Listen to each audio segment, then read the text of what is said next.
wabarakatuh. Perkenalkan, nama saya Ega Rizky Juda Pratiwi dari kelas 5B dengan NIM 123120054. Di sini saya akan membuat tugas video mata kuliah hukum acara PTUN. Datang di video saya, di sini saya akan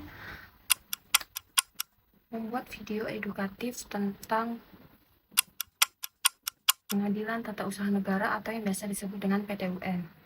Nah, dalam video ini akan membahas 5 poin penting seputar PTUN, mulai dari sejarah PTUN, kompetisinya, objek dan subjeknya, penyelesaian sengketa, dan asas-asas yang mendasari hukum acara PTUN. Langsung saja di sini saya akan menjelaskan tentang sejarah PTUN.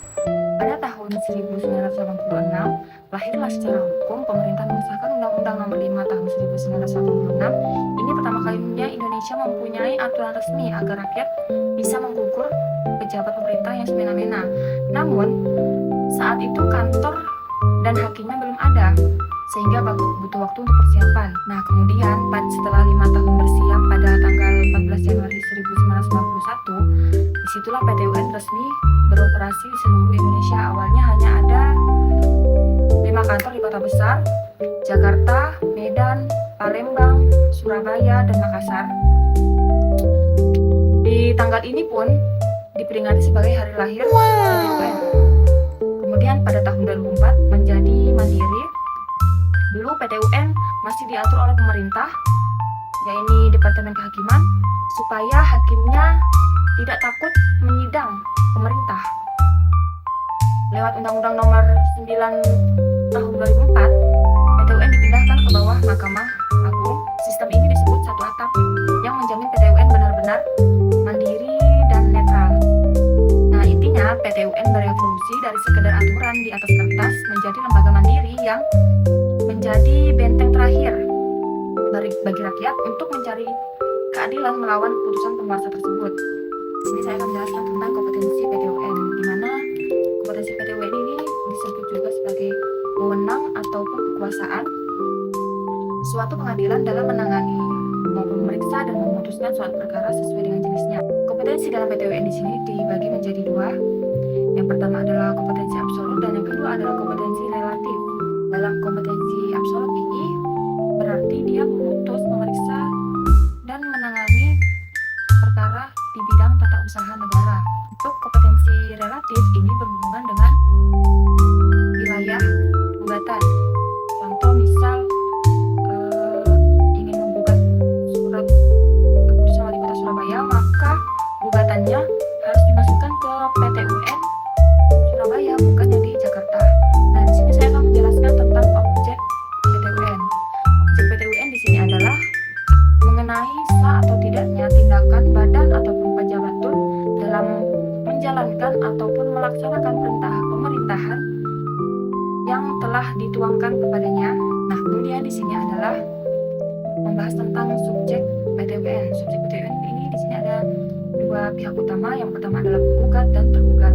Penggugat di sini adalah rakyat biasa yang merasa menyulitkan. Kemudian untuk tergugatnya adalah pejabat atau badan pemerintah yang mengeluarkan kebijakan tersebut. Nah, kemudian di sini saya akan menjelaskan tentang alur penyelesaian sengketa PTUN. Yang pertama adalah pra-peradilan ataupun bisa disebut dengan persiapan, di mana sebelum sidang terbuka ada 2 tahap penyaringan. Yang pertama rapat permusyawaratan ataupun dismisal prosedur, yang mana di sini itu ketua pengadilan memeriksa apakah gugatan ini layak dilanjutkan. Jika gugatan dianggap ngawur ataupun bukan wewenang PTUN, maka gugatan langsung ditolak di awal. Nah, yang kemudian yang kedua adalah pemeriksaan persiapan, di mana sidang tertutup hakim membantu penggugat memperbaiki gugatan yang kurang jelas dan dokumen pendukung kepada instansi pemerintah agar perkara menjadi terang. Tahap yang kedua adalah tahap peradilan atau juga acara biasa. Nah, setelah gugatan rapi, dimulailah sidang terbuka untuk umum dengan alur yang pertama adalah pembacaan gugatan dan jawaban. Di sini penggugat membacakan tuntutan dan pejabat ataupun tergugat memberikan jawaban atau pembelaan. Kemudian ada replik dan duplik, yakni ajang yang biasa disebut balas pantun ataupun argumen. Penggugat menanggapi jawaban pejabat, yakni replik, lalu pejabat menanggapi balik ataupun biasa disebut dengan duplik. Kemudian tahap ketiga adalah alat bukti atau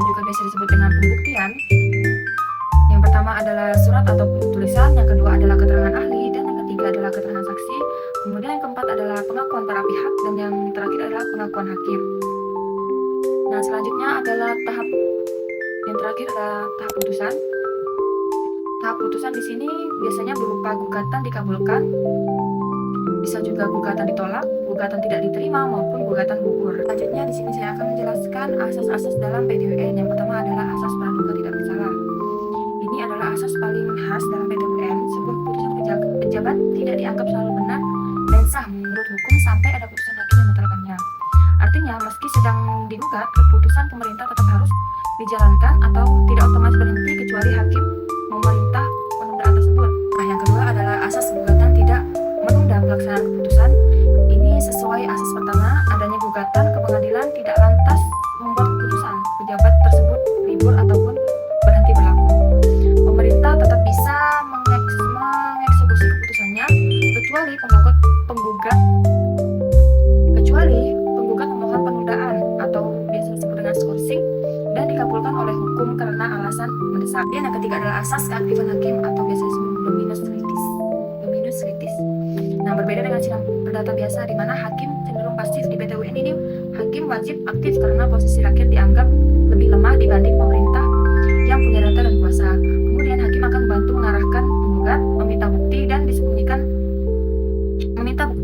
oleh pejabat dan mencari kebenaran sampai menemukan kebenarannya. Kemudian ada asas kebenaran material, yakni hakim PT-UN tidak melihat apa yang tertulis di atas kertas, tetapi mencari tahu apa yang sebenarnya terjadi. Tujuannya adalah memastikan apakah keputusan pejabat tersebut benar-benar adil dan sesuai dengan kepentingan umum.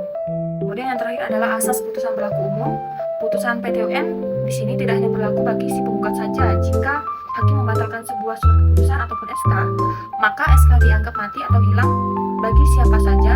Dampak putusannya mengikat semua orang dan instansi terkait. Baiklah, sekian dari saya. Kurang dan lebihnya mohon maaf. Wassalamualaikum warahmatullahi wabarakatuh.